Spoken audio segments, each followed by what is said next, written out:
പ്രാർത്ഥന സമയം സാധിച്ചതാണ് ആ ദൈവത്തെ സ്തുതിക്കാം.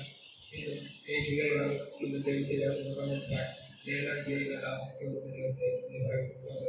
ചെയ്യുന്നു. ഞാൻ പ്രാർത്ഥനയോടനുബന്ധിച്ച് ചെയ്ത പ്രാർത്ഥനയെ കുറിച്ച് ഇന്ന് ഏരിയാവിന്റെ പ്രാർത്ഥനയെ കുറിച്ചുള്ള എന്റെ ചില പ്രത്യേകതകളെ കുറിച്ചും നിങ്ങളുമായിട്ട് പങ്കുവെക്കാനാണ് ഞാൻ ആഗ്രഹിക്കുന്നത്. ഏരിയാവിനെ കുറിച്ച് ഞാൻ നോക്കുമ്പോൾ ഏരിയാവിന്റെ മറ്റ് മാതാപിതാക്കളെ കുറിച്ചോ കുടുംബത്തെ കുറിച്ചോ മറ്റ് വിശദാംശങ്ങളൊന്നും നമുക്ക് ദിവസത്തിൽ കാണുന്നത് ഇഷ്ടയായ ഏരിയാവിൽ നിന്ന് മാത്രമാണ് ഏരിയാവിനെ കുറിച്ച് കാണുന്നത്. ഏരിയാവിന്റെ വാക്കിന്റെ അർത്ഥം പറയുന്നത് എന്റെ ദൈവം യഹോവയാകുന്നു എന്നാണ് ഏരിയാവിന്റെ വാക്കിന്റെ അർത്ഥം. ഏരിയാവിന്റെ പ്രാർത്ഥനയെ കുറിച്ച് ഞാൻ നിങ്ങളുമായി പങ്കിടാനായിട്ടാണ് ആഗ്രഹിക്കുന്നത്.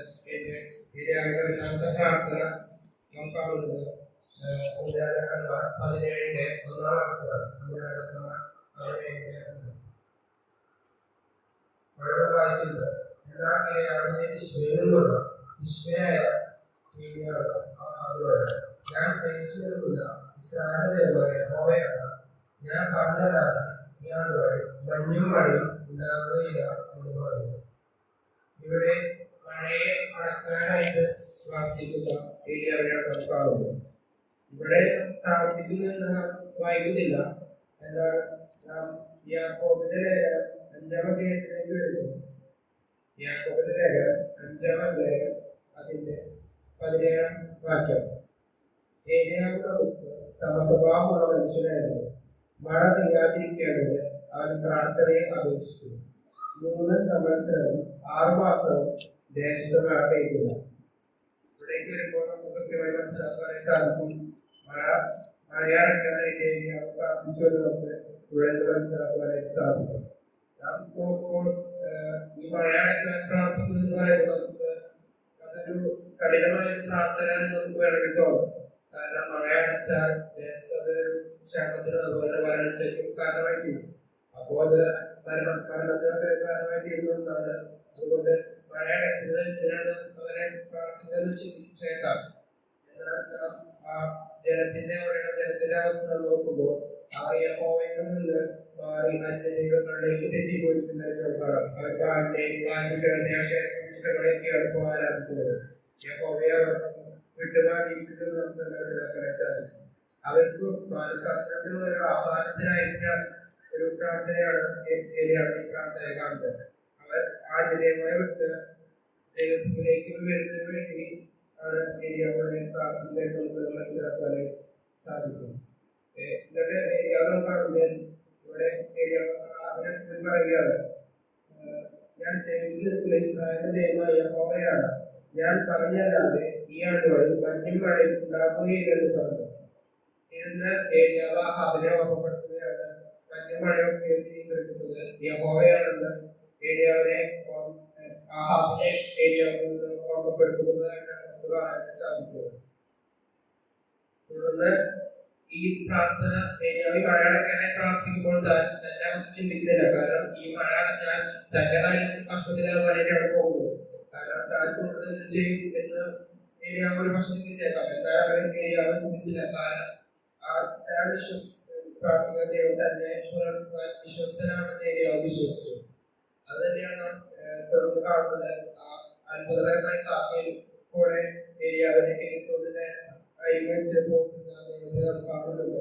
തുടർന്ന് അവിടെ നിന്ന് കിരീടത്തോട്ടിന്റെ വെള്ളം വെക്കുമ്പോൾ അവിടെ നിന്ന് ഏരിയാവിനെ സായപാതിരാവിന്റെ ഇടഭാഗത്തിലേക്ക് അയക്കുകയാണ്. അവിടെ വെച്ചാണ് നാം ഏരിയാവിന്റെ രണ്ടാമത്തെ പ്രാർത്ഥന കാണുന്നത്. രണ്ടാമത്തെ പ്രാർത്ഥന എന്ന് വെച്ചാൽ ഇതിനിടയിൽ ഏരിയാവിനോട് പരമാവധി പ്രാർത്ഥിച്ചിരിക്കുകയല്ല. ഇവിടെ ബൈബിളിൽ രേഖപ്പെടുത്തിയിരിക്കുന്ന രണ്ടാമത്തെ പ്രാർത്ഥന കാണുന്നത് അവിടെയാണ്. നമുക്ക് രണ്ടാമത്തെ കാണുന്നത് 1 രാജാക്കന്മാർ 17-ന്റെ 20-21 വാക്യങ്ങളാണ്. എന്റെ ദൈവമായ യഹോവേ, ഞാൻ വന്നു പാർക്കുന്ന ഇവയുടെ വിധവയുടെ മകനെ കൊല്ലുവാൻ തക്കവണ്ണം നീ അവൾക്ക് അനർത്ഥം വരുത്തിയോ എന്ന് പ്രാർത്ഥിച്ചു പറഞ്ഞു. പിന്നെ അവൻ കുട്ടിയുടെ മേൽ 3 പ്രാവശ്യം കവിണ്ണുകിടന്നു. എന്റെ ദൈവമായ യഹോവേ, ഈ കുട്ടിയുടെ പ്രാണൻ അവന് മടങ്ങി വരുമാറാകട്ടെ എന്ന് പ്രാർത്ഥിച്ചു. നോക്കുകയാണെങ്കിൽ വളരെ അസാധാരണമായ പ്രാർത്ഥന നമുക്ക് നിഷേധിക്കാനായിട്ട് സാധിക്കുക. കാരണം ഏരിയാവിന് മുമ്പ് ആരും നോക്കുമ്പോൾ മരിച്ചിട്ട് ഒരാളെ ഏൽപ്പിച്ചിട്ടില്ല എന്ന് നമുക്ക് മനസ്സിലാക്കാനേ സാധിക്കും. പിന്നെ എന്തുകൊണ്ട് ഏലിയാവ് ഇങ്ങനെ വിശ്വസിച്ച് പ്രാർത്ഥിച്ചു എന്ന് നോക്കുമ്പോൾ അത് ഏലിയാവിന്റെ ആ ഒരു ഉറപ്പാണ്. കാരണം താൻ വിശ്വസിക്കുന്ന ദൈവമാണ് ജീവനെ കൊടുക്കാനും അത് എടുക്കാനും അധികാരമുള്ള ദൈവം എന്ന് ഏലിയാവ് വിശ്വസിച്ചു. ആ വിശ്വാസത്തിലാണ് ഏലിയാവ് ഇവിടെ പ്രാർത്ഥിക്കുന്നത്. അതുകൊണ്ടേ തന്നെ ഉത്തരം ലഭിക്കുന്നത് നാം കാണുന്നുണ്ട്. യഹോവ ഏലിയ 28-ാം വാക്യത്തിൽ വായിക്കുന്നത് യഹോവ ഏലിയാവിന്റെ പ്രാർത്ഥന കേട്ടു. കുട്ടിയുടെ പ്രാണൻ അവനിൽ മടങ്ങി വന്ന് അവൻ ജീവിച്ചു. ഇവിടെ നാം കാണുന്ന ഉടനെ തന്നെ പ്രാർത്ഥനയ്ക്ക് ഉത്തരം ലഭിക്കുകയാണ്. ഏലിയാവിന്റെ ഒന്നാമത്തെ പ്രാർത്ഥന ദേശത്ത് മരണം വിതച്ചുവെങ്കിൽ രണ്ടാമത്തെ പ്രാർത്ഥന ഒരു ജീവനില്ലാത്തവരെ ജീവിപ്പിക്കുന്ന ഒരു പ്രാർത്ഥനയാണ് രണ്ടാമതായി കാണുന്നത്.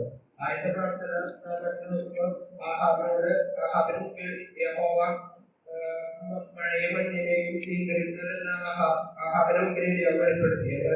ഇവിടെ വിധവയുടെ ഭവനത്തിൽ വെച്ച് യഹോവയാണ് ജീവനെ എടുക്കാനും കൊടുക്കാനുള്ള അധികാരം യഹോവയ്ക്കാണ് എന്നുള്ളത് ഏലിയാവോടെ വെളിപ്പെടുത്തുന്നത് നമുക്ക് കാണാനായി സാധിക്കും.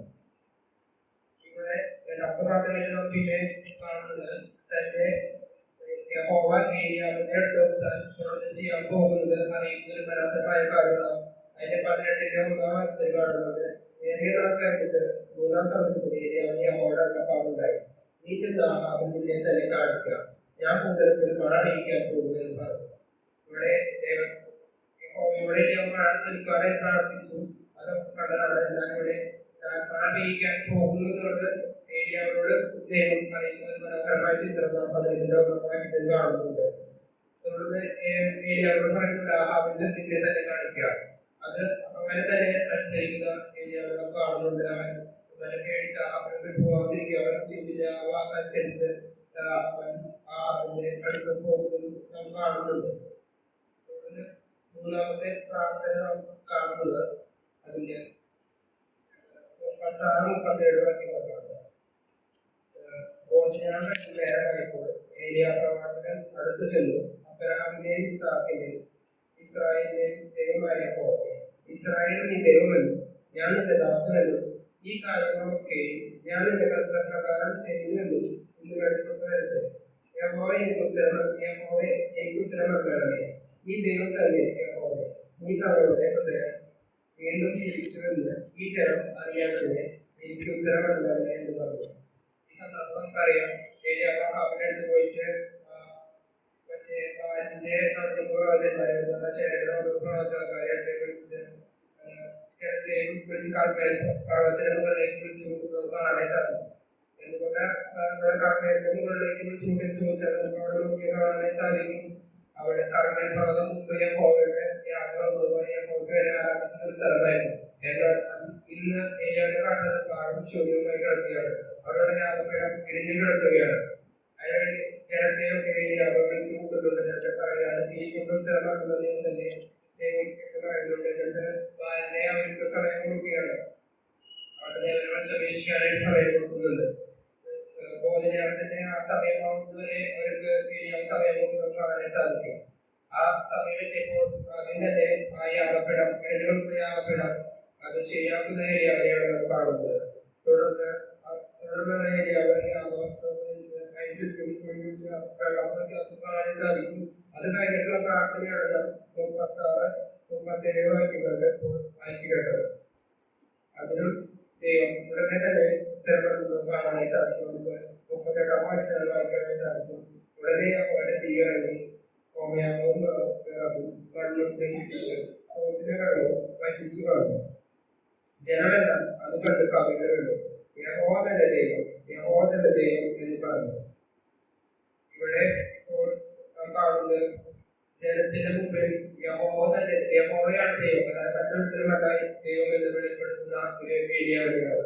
ആദ്യം നാം കണ്ടു ആഹാബിന്റെ മുമ്പിൽ മഞ്ഞും മഴയും അതിനെ നിയന്ത്രിക്കുന്നത് യഹോവയാണെന്ന് ഏലിയാവിനെ വെളിപ്പെടുത്തി. പിന്നെ വിധവയുടെ ഭാഗത്ത് വെച്ചിട്ട് ജീവനെ അതിന്റെ ആധാരം ദൈവമാണെന്ന് വെളിപ്പെടുത്തി. ഇവിടെ ഇപ്പോൾ യഹോവ തന്നെ ദൈവം, യഹോവ നായകനാണ് ദൈവം ജനത്തിനും വെളിപ്പെടുത്തുകയാണ്. അതായത് ശരീരമൊന്നല്ല, ദൈവം യഹോവ തന്നെ ദൈവം എന്ന് ജനത്തിന് മുമ്പാകെ വെളിപ്പെടുത്തുന്ന ഏലിയാവിനെയാണ് കാണുന്നത്. ഈ ഏലിയാവിന്റെ 4-ാമത്തെ പ്രാർത്ഥന കാണുന്നത് അതിന്റെ 18-42 തൊട്ട് 45 വരെയുള്ള വാക്യങ്ങളുണ്ട്.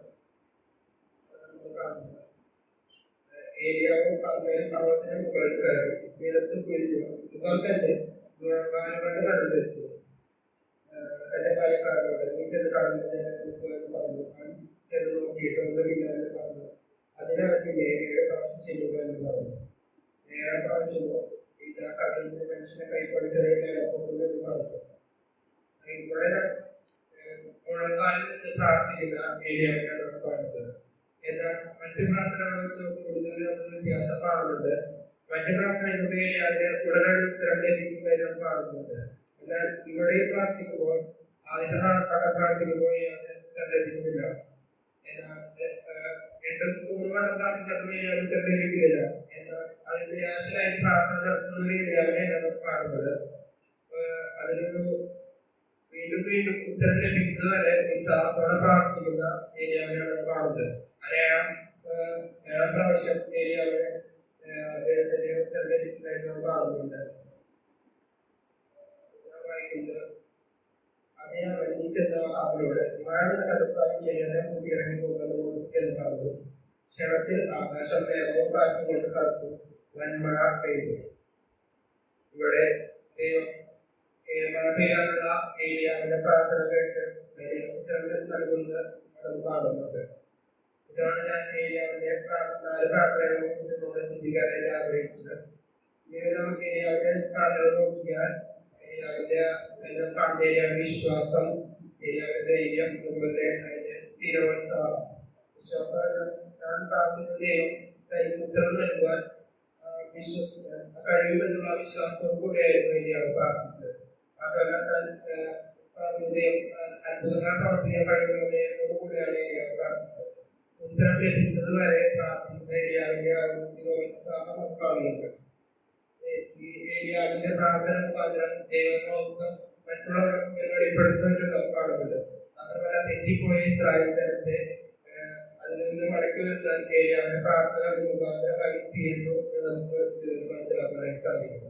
നാം പ്രാർത്ഥിക്കുമ്പോൾ നമുക്ക് ഏലിയാവിന്റെ വിശ്വാസം, മത്സരം, സ്ഥിരോത്സാഹം ഇതൊക്കെ നമുക്കൊരു മാതൃകയാണ്. തുടർന്ന് പ്രാർത്ഥിക്കുമ്പോൾ അത് മാതൃകയായി എടുത്ത് നമ്മുടെ പ്രാർത്ഥന തുടർന്ന് നമുക്ക് വിശ്വസ്തയോടെ അതുപോലെ ദൈവത്തോടെ അനുസരണത്തോടെയൊക്കെ ദൈവത്തോട് പ്രാർത്ഥിക്കാൻ യുവജനങ്ങൾ ദൈവത്തെ സഹായിക്കട്ടെ.